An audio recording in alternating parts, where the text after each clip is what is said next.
আমি ডক্টর ইউনূসের কাছে আমি দুইটা হাত জোর করে ভিক্ষা চাচ্ছি, আমার মাথার কোনো মেয়ের মার বুকদের খালি না হয়।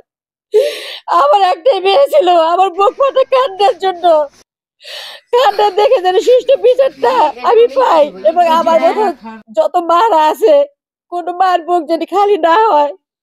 তখন আমি যখন আমি বাসায় নিয়ে আসছি, তখন আমি ছেলের বাসায় ফোন দেই যে যাই হয়েছে ঝগড়াঝাটি তোমরা আসো, আমার মেয়েটাকে পাঠিয়ে দাও। ওরা দেয় নাই।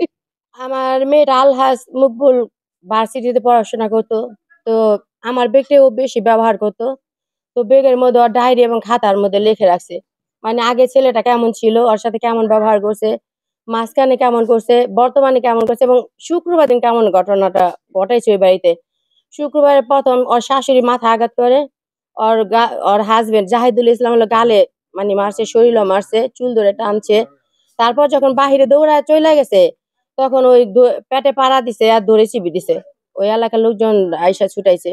যৌতুকের জন্য মানে বেশিরভাগই ছেলেটা আবার খেলতো আপনার ওই যে মোবাইলে গেম, মানে জুয়ার যেটা বলে, ওটা আমি বলতে পারতেছি না। তো ওটার কারণে আমার মেয়ের বিকাশে আমি টাকা দিত, আর আব্বু আমার ছেলে রিয়াল দিত, আমিও দিতাম। তো বিকাশ থেকে ছেলে টাকাগুলা নেওয়া যেত, এগুলা নেওয়া ঝগড়াঝাটি হতো। হওয়ার পরই দেখা গেছে যে এক কথা দুই কথা মারামারি হতো। আর একটা মেয়ের সাথে যে ওর সম্পর্ক আছে, ওই মেয়েটার কথা বললেই ওরে আঘাত করতো। ছেলেটা আমার বাসা থেকে টাকা নেয় অন্য মেয়ের দিত, আর আমার মেয়ের সাথে ও শারীরিক সম্পর্কটা রাখে নাই।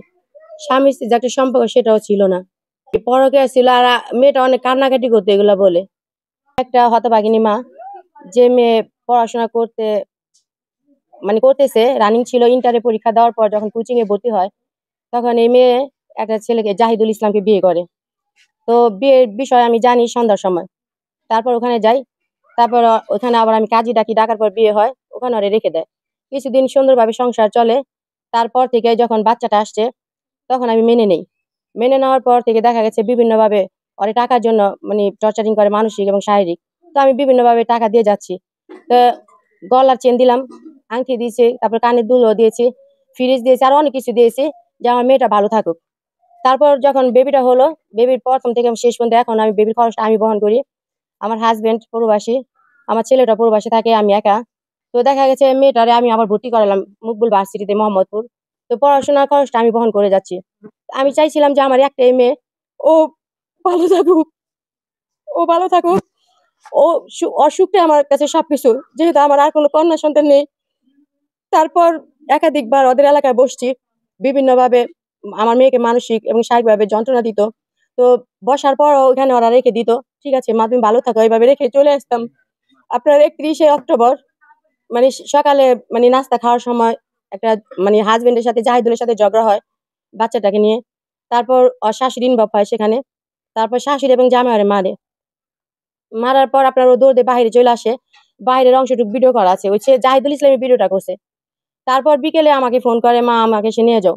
তারপরে আমি যাই না। তো এলাকার গণ্যমান্য ব্যক্তি যারা আছে, যারা ওই বারবার বসছে একাধিকবার, তো ওই লোক আবার আমাকে ফোন করে যে ম্যাডাম আপনি এসে নিয়ে যান, যেহেতু ঝগড়া হয়েছে আমরা মানে কিছুদিন পর আলোচনা করে এটা আমরা একটা ফায়সালা আসবো। মেয়ে আমি নিয়ে আসি, তারপর ওদের আমি ফোন করি, মাতবরদের যারা ওই যে বসছিল বিচারে, ওরা আর আমার ফোন রিসিভ করে নাই। তো ছেলের সাথে কথা হইতো মেসেজে, বাচ্চাকে একটা ছেলে বাবু আছে জুনাইদুল ইসলাম, তো ওই ছেলেটাকে দেখতো প্রত্যেক দিনে ভিডিও কলার বাবা। আর এটা দেখা মেয়েকে হয়েছে। বারবারই বলতো যে তোমাকে আমি নিয়ে খাবো না, টাকা পয়সা যিনি আসতে পারো আসো, নয়তো বা তুমি তোমার বাবার বাসায় থাকো। তো মেয়েটা কান্নাকাটি করতো। বুধবার দিন বিকেলে আমি আমার মেয়েকে শপিং এ যাই। শপিং থেকে ভালো আসছে, খাওয়া দাওয়া করছে, চা রান্না করছে, সেটাও খেয়েছে। তারপর জাহিদুলের সাথে ও কথা বলছে 10টা 3 মিনিট পর্যন্ত।